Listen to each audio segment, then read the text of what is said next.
Bismillahirrahmanirrahim. Assalamualaikum warahmatullahi wabarakatuh. Waalaikumsalam warahmatullahi wabarakatuh. warahmatullahi wabarakatuh. Alhamdulillah, puji dan syukur kita panjatkan kehadirat Allah Subhanahu wa Ta'ala, karena dengan rahmat-Nya lah sehingga kami dapat menyelesaikan tugas kelompok untuk mata kuliah sistem operasi pada kesempatan kali ini. Tak lupa pula kami mengucapkan terima kasih kepada Bapak Muhammad Miftah Bakri atas kesempatan yang diberikan kepada kelompok kami untuk mempresentasikan hasil kerja kelompok kami. Adapun anggota kelompok kami yaitu terdiri dari 4 orang. Yang pertama Muhammad Taufik Noval, yang kedua saya sendiri Fitri Rasul Madani, yang ketiga Muhammad Aksa, dan yang terakhir Andi Rangga Eksa. Adapun pokok pembahasan yang akan kami bawakan pada kesempatan kali ini yaitu perbedaan Windows, Mac OS, dan Linux dari segi sistem keamanan, kecepatan booting, konsumsi daya, penggunaan sumber daya. Untuk yang pertama yaitu sistem keamanan. Sistem keamanan yang ada pada sistem operasi Windows sangat beragam sesuai dengan fungsinya masing-masing, dan bahkan terus berkembang seiring berjalannya waktu dan seiring dengan terus berkembangnya sistem operasi Windows itu sendiri. Fitur keamanan seperti BitLocker, Windows Firewall, Windows Defender, User Account Control, Access Center, dan lainnya sangat efektif untuk mengatasi masalah-masalah keamanan pada sistem operasi dan pada data pengguna. Pada sistem operasi Linux, berbeda lagi dengan Windows walaupun sebagian ada yang hampir mirip.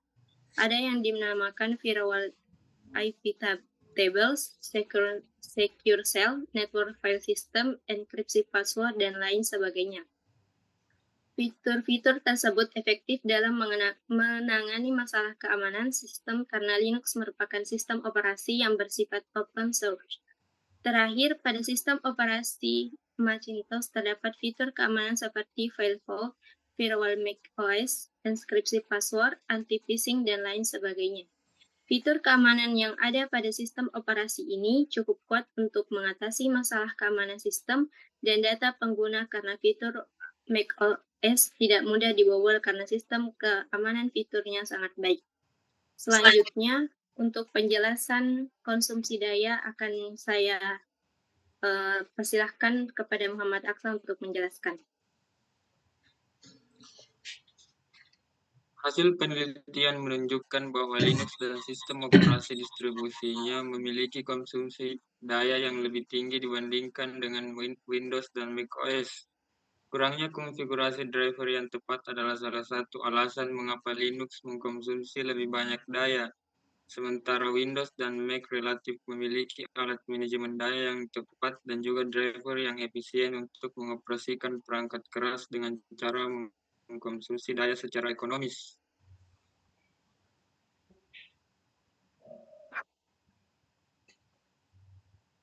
Selanjutnya, untuk penjelasan mengenai kecepatan booting akan dijelaskan oleh Andi Rangga Reksa.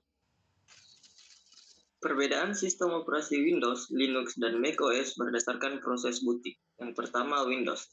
Proses booting di Windows sangat mudah, seperti halnya fitur-fiturnya yang ramah pengguna. Ada 4 langkah dasar yang ada di sistem operasi Windows saat booting. Proses pertama yang dimulai saat menyalakan komputer adalah BIOS, yaitu Basic Input Output System. Yang kedua, Linux. Proses booting di Linux sangat berbeda dengan Windows kecuali pada fitur BIOS dan MBR. Ada 4 langkah dasar dalam sistem operasi Linux saat booting. Proses pertama yang dimulai saat menyalakan komputer adalah BIOS, sama seperti Windows. Mac. Salah satu fitur paling unik dari proses booting sistem operasi Mac adalah tidak mendukung BIOS. Alih-alih meminta BIOS mendukung utilitas firmware bernama Bootroom. Saat komputer Macintosh dihidupkan, firmware Bootroom diaktifkan. Bootroom, yang merupakan bagian dari perangkat keras komputer, memiliki 2 tanggung jawab utama: menginisialisasi perangkat keras sistem dan memilih sistem operasi untuk dijalankan. Selanjutnya, untuk penjelasan mengenai penggunaan sumber daya akan dijelaskan oleh rekan saya Muhammad Taufik Noval. Baik, terima kasih kesempatannya.